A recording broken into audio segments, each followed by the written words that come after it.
شركة أوبو بتنافس بقوة في سوق الموبايلات من أقل فئة إلى أعلى فئة، فلو حضرتك أو حضرتك بتفكر تشتري موبايل أوبو فالفيديو ده مهم جدا ليك، ولو حابين تسألوا عن سعر أي موبايل سيب تعليق وهرد عليه. هنتكلم في فيديو النهاردة عن أحدث أسعار ومواصفات موبايلات أوبو، وهنتكلم كمان عن المميزات والعيوب. أول وأرخص موبايل معانا وهو الأوبو A6 4G.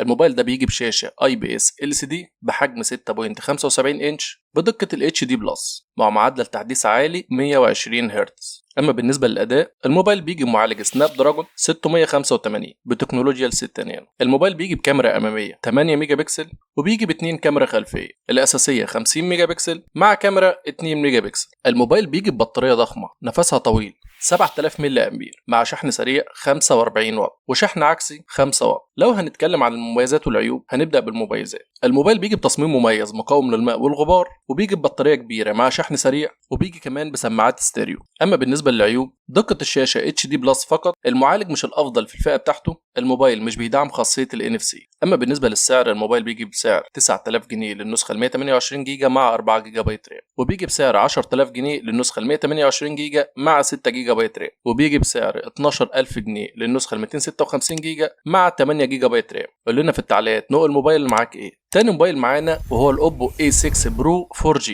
الموبايل ده بيجي بشاشة من نوع AMOLED بحجم 6.57 انش بجودة الفول HD بلس مع معدل تحديث عالي 120 هرتز. اما بالنسبه للاداء، الموبايل بيجي بمعالج ميديا تك هيليو G100 بتكنولوجيا ال 6 نانو. الموبايل بيجي بكاميرا سيلفي 16 ميجا بكسل مع 2 كاميرا خلفيه، الاساسيه 50 ميجا بكسل مع كاميرا 2 ميجا بكسل ودي مخصصه للعزل والبورتريه. المفاجاه هنا في البطاريه 7000 ملي امبير مع شحن سريع 80 واط. لو هنتكلم عن المميزات والعيوب هنبدا بالمميزات. الموبايل بيجي ببطاريه كبيره مع شحن سريع 80 واط. الموبايل بيجي مقاوم للكسر ومقاوم للماء، شاشه AMOLED مع معدل تحديث عالي. الموبايل بيجي بسماعات ستيريو. اما بالنسبه للعيوب، مفيش كاميرا للتصوير الالترا وايد او التصوير الواسع، المعالج مش الافضل في الفئه السعريه، سعر الموبايل مرتفع شويتين بالنسبه للمواصفات بتاعته. اما بالنسبه لسعر الموبايل، النسخه ال 256 جيجا مع 8 جيجا بايت رام 14500 جنيه. لو لسه بتتابع الفيديو لحد دلوقتي ما تنساش تساعدني بلايك للفيديو واشتراك للقناه. تالت موبايل معانا وهو الاوبو A6 برو ال 5G.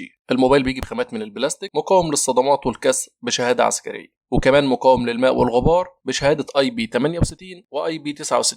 الموبايل بيجي بشاشه AMOLED بحجم 6.57 انش بجوده الفول HD بلس مع معدل تحديث عالي 120 هرتز. اما بالنسبه للاداء، الموبايل بيجي بمعالج ميديا تك دايمنستي 6300 بتكنولوجيا ال 6 نانو. الكاميرا الاماميه 16 ميجا بكسل. الموبايل بيجي باتنين كاميرا خلفيه، الاساسيه 50 ميجا بكسل مع كاميرا 2 ميجا بكسل ودي مخصصه للعزل والبورتريه. بطاريه كبيره 7000 ملي امبير مع شحن سريع 80 واط. لو هنتكلم عن المميزات والعيوب هنبدا بالمميزات. الموبايل بيجي ببطاريه كبيره مع شحن سريع 80 واط، تصميم مميز مقاوم للكسر وضد الماء، شاشه AMOLED مع معدل تحديث عالي. الموبايل بيجي بسماعات ستيريو. اما بالنسبه للعيوب، تصوير الفيديو 1080 مش 4K، المعالج مش الافضل في الفئه السعريه، السعر عالي مقارنه بالمواصفات. اما بالنسبه لسعر الموبايل، النسخه ال 256 جيجا مع 8 جيجا بايت رام 16500 جنيه. رابع موبايل معانا من شركة أوبو وهو ال A6X 4G. الموبايل بيجي بشاشة IPS LCD بحجم 6.75 إنش بجودة ال HD بلس مع معدل تحديث عالي 120 هرتز. الموبايل بيجي بمعالج من شركة كوالكوم سناب دراجون 685 بتكنولوجيا ال 6 نانو، وبيجي بكاميرا أمامية 5 ميجا بكسل وكاميرا خلفية 13 ميجا بكسل. الموبايل بيجي ببطارية كبيرة 6500 ملي أمبير مع شحن سريع 25 واط. لو هنتكلم عن المميزات والعيوب هنبدأ بالمميزات. الموبايل بيجي ببطارية كبيرة هتكفي معاك استخدام يوم كامل، معالج هيقدم لك أداء كويس في الفئة السعرية، شاشة كبيرة مع معدل تحديث عالي 120 هرتز. أما بالنسبة للعيوب، الموبايل مش بيدعم ال NFC، الكاميرات مش الأفضل في الفئة السعرية، دقة الشاشة HD بلس فقط، وزن الموبايل تقيل شويتين 210 جرام، مفيش ميكروفون إضافي يعزل الدوشة اللي حواليك وأنت بتعمل مكالمات. أما بالنسبة لسعر الموبايل، النسخة ال 64 جيجا مع 4 جيجا بايت رام بسعر 6000 جنيه، النسخة ال 128 جيجا مع 4 جيجا بايت رام بسعر 7000 جنيه. خامس موبايل معانا من أوبو وهو الأوبو رينو 14F. الموبايل طبعا بيدعم ال NFC ومقاوم للماء والغبار بمعيار IP68 و IP69. الموبايل بيجي بشاشة ممتازة من نوع AMOLED بحجم 6.57 بوصة بجودة الفول HD بلس مع معدل تحديث عالي 120 هرتز. اما بالنسبه للاداء، الموبايل بيجي بمعالج سناب دراجون 6 جين 1 بتكنولوجيا ال 4 نانو، وهو نفس المعالج الموجود في الهونر اكس 9 سي والاوبو رينو 13 اف ال 5 جي. الكاميرا الاماميه 32 ميجا بكسل والموبايل بيجي بثلاث كاميرات خلفيه، الكاميرا الاساسيه 50 ميجا بكسل، وكاميرا 8 ميجا بكسل للتصوير الواسع، وكاميرا 2 ميجا بكسل للتصوير الماكرو، وكمان هتقدر تصور فيديوهات بجوده ال 4K. الموبايل بيجي ببطاريه 6000 ملي امبير مع شحن سريع 45 واط. لو هنتكلم عن المميزات والعيوب هنبدأ بالمميزات. الموبايل بيجي مقاوم للماء والغبار، وبيجي ببطارية كبيرة هتكفي معاك استخدام يوم كامل، شاشة أموليد بحواف قليلة مع معدل تحديث عالي 120 هرتز، الكاميرات هتقدم لك أداء ممتاز، الموبايل بيجي بسماعات ستيريو هتقدم لك تجربة ممتازة. أما بالنسبة للعيوب، الموبايل بيجي بخامات من البلاستيك، تصوير الكاميرا السيلفي فول اتش دي بلس مش 4K، المعالج مناسب للاستخدام الخفيف بس مش مناسب للاستخدام العالي. اما بالنسبه لسعر الموبايل، النسخه ال 256 جيجا مع 8 جيجا بايت رام 17500 جنيه، النسخه ال 256 جيجا مع 12 جيجا بايت رام بسعر 18500 جنيه. الموبايل اللي بعد كده معانا وهو الاوبو رينو 14 5G، موبايل ممتاز بيدعم ال NFC وكمان بيدعم الاي سيم. الموبايل بيجي بشاشه اموليد بحجم 6.59 انش بجوده الفول اتش دي بلس مع معدل تحديث عالي 120 هرتز. اما بالنسبه للاداء، الموبايل بيجي بمعالج من شركه ميديا تك دايمنستي 8350 بتكنولوجيا ال 4 نانو، وهو نفس المعالج الموجود في الاوبو رينو 13. الكاميرا الاماميه 50 ميجا بكسل، الموبايل بيجي بثلاث كاميرات خلفيه، الكاميرا الاساسيه 50 ميجا بكسل وبتدعم المثبت البصري الاو اي اس، وكاميرا 50 ميجا بكسل ودي مخصصه للزوم، واخر كاميرا 8 ميجا بكسل ودي مخصصه للتصوير الواسع. البطاريه 6000 ملي امبير وبتدعم الشحن السريع 80 واط. لو هنتكلم عن المميزات والعيوب هنبدأ بالمميزات. الموبايل بيجي بتصميم متين مع ظهر زجاج مع فريم من المعدن مع أعلى مقاومة للماء، معالج قوي هيقدم لك أداء ممتاز، بطارية كبيرة مع شحن سريع 80 واط. الموبايل بيجي بصوت ستيريو عالي، شاشة أموليد بحواف قليلة ودقة ممتازة، كاميرات ممتازة في الفئة السعرية. أما بالنسبة للعيوب، سطوع الشاشة تحت أشعة الشمس مش أفضل حاجة، مفيش إمكانية إن أنت تقدر تركب كارت ميموري. الموبايل تطوير بسيط للرينو 13 اف وإضافة كاميرا تليفون. أما بالنسبة لسعر الموبايل، النسخة ال 256 جيجا مع 12 جيجا بايت رام 26000 جنيه. الموبايل اللي بعد كده معانا من شركة أوبو وهو الأوبو رينو 14 برو، الموبايل بيدعم ال NFC وبتقدر تركب شريحة اي سيم، وبيجي مقاوم للماء والغبار بمعيار اي بي 68 واي بي 69، وبيجي كمان بظهر من الازاز مع اطار من الالومنيوم. اما بالنسبه للشاشه، الموبايل بيجي بشاشه اموليد بحجم 6.83 بوصه بجوده الفول اتش دي بلس مع معدل تحديث عالي 120 هرتز، وكمان بيدعم ال HDR 10 بلس. اما بالنسبه للاداء، الموبايل بيجي بمعالج من شركة ميديا تك دايمنستي 8450 بتكنولوجيا ال 4 نانو. الموبايل بيجي بكاميرا أمامية 50 ميجا بكسل وبيجي بثلاث كاميرات خلفية، الكاميرا الأساسية 50 ميجا بكسل وبتدعم المثبت البصري ال OIS، وكاميرا 50 ميجا بكسل ودي مخصصة للزوم أو التليفون، وكاميرا 8 ميجا بكسل ودي مخصصة للتصوير الألترا وايد أو التصوير الواسع، وتقدر تصور فيديوهات بجودة ال 4K 60 إطار في الثانية. البطارية 6200 ملي أمبير وبتدعم الشحن السريع 80 واط، وكمان بتدعم الشحن اللاسلكي بقوة 50 واط. لو هنتكلم عن المميزات والعيوب هنبدأ بالمميزات. الموبايل بيجي بتصميم متين مع ظهر زجاج مع فريم من المعدن مع أعلى مقاومة للماء، كاميرات ممتازة مع وجود كاميرا تليفون، معالج هيقدم لك أداء ممتاز، شاشة أموليد مع معدل تحديث عالي، والموبايل بيجي ببطارية كبيرة مع شحن سريع.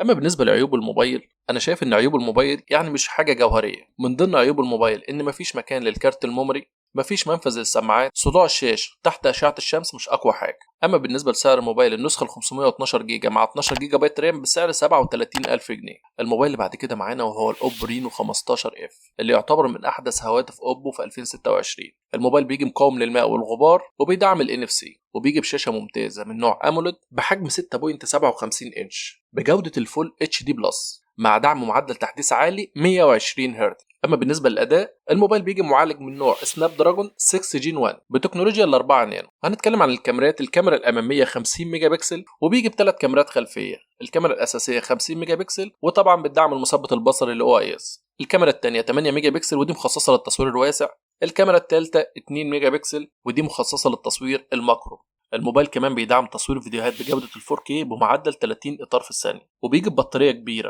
7000 ملي أمبير وبتدعم الشحن السريع بقوة 80 واط. لو هنتكلم عن المميزات والعيوب هنبدأ بالمميزات. الموبايل بيجي مقاوم للماء والغبار وبيجي ببطارية كبيرة مع شحن سريع، شاشة أموليد مع دعم معدل تحديث عالي 120 هرتز. الموبايل بيجي بسماعات ستيريو، كاميرات هتطلع لك صور مميزة، اما بالنسبه للعيوب، الموبايل بيجي بخامات من البلاستيك، مفيش منفذ للسماعات ال 3.5 مللي، المعالج مش الافضل في الفئه السعريه بس مناسب للاستخدام الخفيف، وكمان الموبايل مش بيدعم الاي سيم. اما بالنسبه لسعر الموبايل، النسخه ال 256 جيجا مع 8 جيجا بايت رام بيجي بسعر 20000 جنيه، النسخه ال 256 جيجا مع 12 جيجا بايت رام بسعر 21500 جنيه. الموبايل اللي بعد كده معانا وهو الاوبو رينو 15 5G. الموبايل طبعا بيدعم ال NFC وبتقدر تركب شريحه اي سيم، وبيجي مقاوم للماء والغبار بمعيار IP68 و IP69. الموبايل بيجي بظهر من الازاز مع اطار من الالومنيوم، وبيجي بشاشه ممتازه من نوع اموليد بحجم 6.59 انش بجوده 1.5K مع معدل تحديث عالي 120 هرتز، وبتدعم ال HDR10 بلس. اما بالنسبه للاداء، الموبايل بيجي بمعالج قوي سناب دراجون 7 جين 4 بتكنولوجيا ال 4 نانو.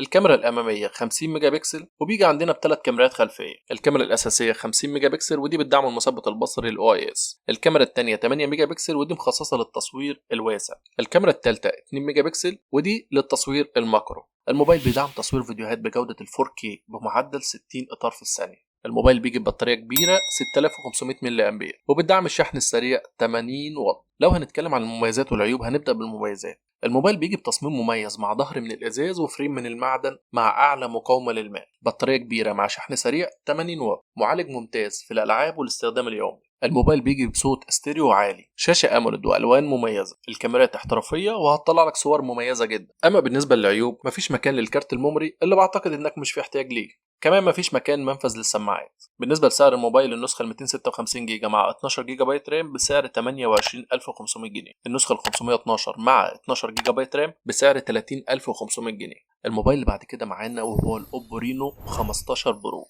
موبايل متكامل من حيث الامكانيات. الموبايل بيدعم ال NFC وبيدعم الاي سيم، اطار من الالومنيوم مع ظهر من الازاز. الموبايل بيجي مقاوم للماء والغبار بمعيار IP68 و IP69. هنتكلم عن الشاشه. الموبايل بيجي بشاشه ممتازه من نوع اموليد بحجم 6.32 انش بجوده ال 1.5K، وبيدعم معدل تحديث عالي طبعا 120 هرتز، وكمان بيدعم ال HDR10 بلس والدولبي فيجن. اما بالنسبه للاداء، الموبايل بيجي معالج من شركه ميديا تك من نوع دايمنستي 8450 بتكنولوجيا ال 4 نانو، معالج ممتاز في الالعاب وفي الاستخدام اليومي. الكاميرا الاماميه 50 ميجا بكسل وبيجي بثلاث كاميرات خلفيه. الكاميرا الاساسيه 200 ميجا بكسل وبتدعم المثبت البصري ال OIS. الكاميرا الثانيه 50 ميجا بكسل ودي للتصوير التليفوتو. الكاميرا الثالثة 50 ميجا بكسل ودي للتصوير الواسع. الموبايل بيدعم تصوير فيديوهات بجودة ال 4K بمعدل 60 إطار في الثانية. الموبايل بيجي ببطارية 6200 ملي أمبير وبيدعم الشحن السريع 80 واط، وكمان بيدعم الشحن العكسي. لو هنتكلم عن المميزات والعيوب، الموبايل حرفيا كله مميزات بدون عيوب. تصميم مميز بحجم صغير سهل في مسكة الإيد. الموبايل بيجي بخامات تصنيع ممتازة. الموبايل بيجي مقاوم للماء والغبار بمعيار IP68 و IP69. بيجي ببطارية كبيرة مع شحن سريع 80 واط. الكاميرات هتقدم لك تجربة تصوير مميزة، كاميرا سيلفي بزاوية أوسع 100 درجة هتقدم لك تجربة أفضل، أداء ممتاز بفضل المعالج. الموبايل بيجي بشاشة أموليد بمواصفات قوية جدا. أما بالنسبة لسعر الموبايل، النسخة ال 512 مع 12 جيجا بايت رام بسعر 38000 جنيه. الموبايل اللي بعد كده معانا وهو وحش أوبو ومنافس قوي جدا للآيفون والسامسونج، وهو الأوبو فايند إكس 9 برو. الموبايل طبعا بيدعم كل حاجه، بيدعم ال NFC وكمان بيدعم ان انت تقدر تركب شريحه الكترونيه الاي سيم. الموبايل بيجي باطار من الالومنيوم مع ظهر من الازاز، وبيجي مقاوم للماء والغبار بمعيار IP68 و IP69. الموبايل بيجي بشاشه ممتازه من نوع LTPO AMOLED بحجم 6.78 انش بجوده ال 1.5K مع دعم معدل تحديث عالي 120 هرتز، وكمان بيدعم الدولبي فيجن وال HDR10 بلس. معالج اسطوري ميديا تك دايمنستي 9500 تكنولوجيا 3 نانو، هيقدم لك اداء ممتاز في الالعاب والاستخدام اليومي. كاميرا سيلفي بدقه 50 ميجا بكسل. الموبايل بيجي بثلاث كاميرات خلفيه. الكاميرا الاساسيه 50 ميجا بكسل وبتدعم المثبت البصري ال OIS، والكاميرا الثانيه بيرسكوب 200 ميجا بكسل وبتدعم كمان المثبت البصري ال OIS، وبتدعم التقريب البصري لحد 3 مرات من غير ما تفقد الجوده، وزوم ديجيتال بيصل معاك ل 120 اكس. والكاميرا الثالثه 50 ميجا بكسل ودي خاصه بالتصوير الواسع او الالترا وايد. والمميز هنا ان الموبايل بيصور فيديوهات بجوده ال 4K بمعدل 30 و60 و120 اطار في الثانيه. عندنا ميكروفون اضافي وسماعات ستيريو، بطاريه كبيره 7500 ملي امبير وبتدعم الشحن السريع 80 واط مع دعم الشحن اللاسلكي بقوه 50 واط.